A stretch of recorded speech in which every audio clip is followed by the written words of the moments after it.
Angelica plays with a 4-ton tanker.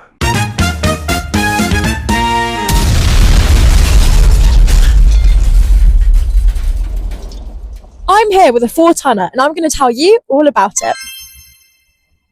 This isn't just a truck, it's a 145 horsepower time capsule. This is the Leyland T244, the backbone of British Army logistics for decades. But this specific one, registration 04KL34, has a story that takes us from the Royal Artillery to a quiet life in Lancashire, complete with a circular escape hatch and a tiger, well named Tigger.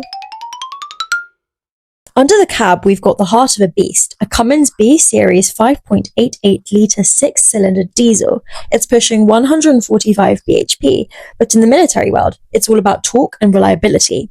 Matched with a Turner 5-speed manual and a Getrag 2-speed transfer box, this 4x4 was designed to haul 4 tons of gear through mud that would swallow a civilian van whole. Yummy! This body is an Edinburgh Military General Service, built for pure utility. If you look at the condition, it's suspiciously clean, likely a standby vehicle that spent more time polished in a hangar than buried in a trench. Although it was brought to my attention, the design was made specifically so that it could be cleaned down very easily. You could clean everything out a lot easier, so that if everything did get muddied up, it was just easier to hose down. Very practical design. The truck entered service on January 7th, 1994. It spent its final years with the REME, Royal Electrical Mechanical Engineers workshops of the 32nd Regiment Royal Artillery before being retired in 2011. Check out these markings. G1098 refers to the table of equipment, essentially saying this was the unit's lifeline for gear, and that lazy D symbol, that's the insignia of the 2nd Infantry Division. It's a sideways D that earned the nickname during World War II.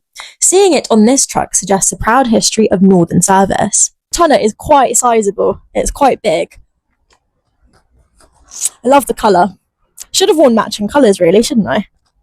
Unit moving forward, they need certain supplies, and that can be anything. It can be food, it can be bedding, it can be medical supplies, it could be equipment for the job they're doing. They carry weapons in there? Yeah, quite probably, yeah. They could, depending on the role.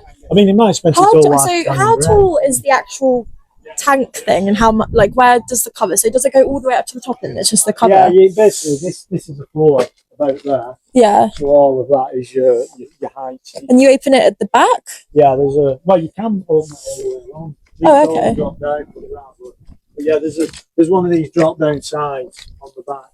So it's hinged at the bottom.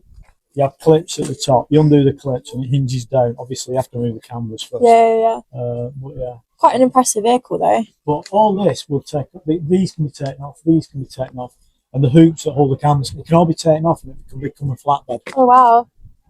So I've never actually done that because it's a big job. Yeah, probably would be a lot. And what's the tyre pressure on one of these? It's about 75 psi. Gosh, wow! Mine's only 33. Yeah, yeah, they're a lot higher in a vehicle. I mean, a normal lorry is about 100 psi in a tyre. Yeah. Wow, that's still very cool. Thank you so much for showing me. I was very kindly given the opportunity to climb in, and how could I resist?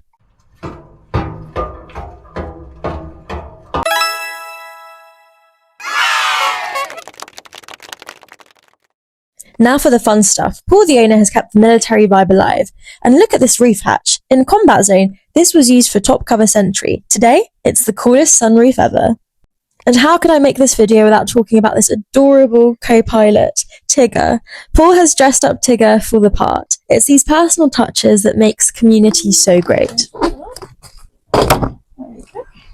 It's a little bit disappointing that they don't have a mirror in here, because what happens if we do get called to go to World War III?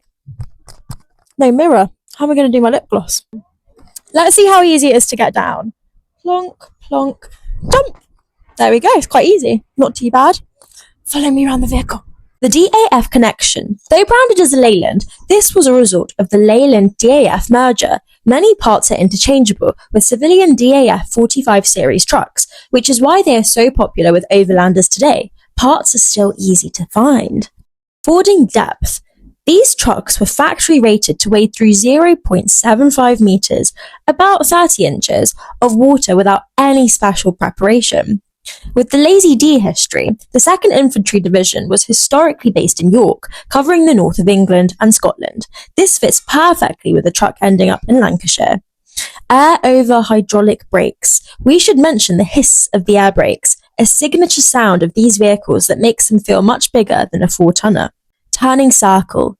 For a 4x4, this T244 has a surprisingly tight turning circle, approximately 14 metres, making it much more nimble in the woods than the older Bedfords it replaced. Cold start. The Cummins B-series is famous for starting in half a turn, even in freezing British winters, a key requirement for the REME workshops. A note of the 32nd Regiment Royal Artillery. In 2011, when the truck was disposed of, the 32nd Regiment RA was heavily involved with integrated unmanned aerial systems, otherwise known as UAVs. Like the Desert Hawk and Hermes 450, it's very possible this truck was used to haul ground control equipment or launch and recovery gear for drones.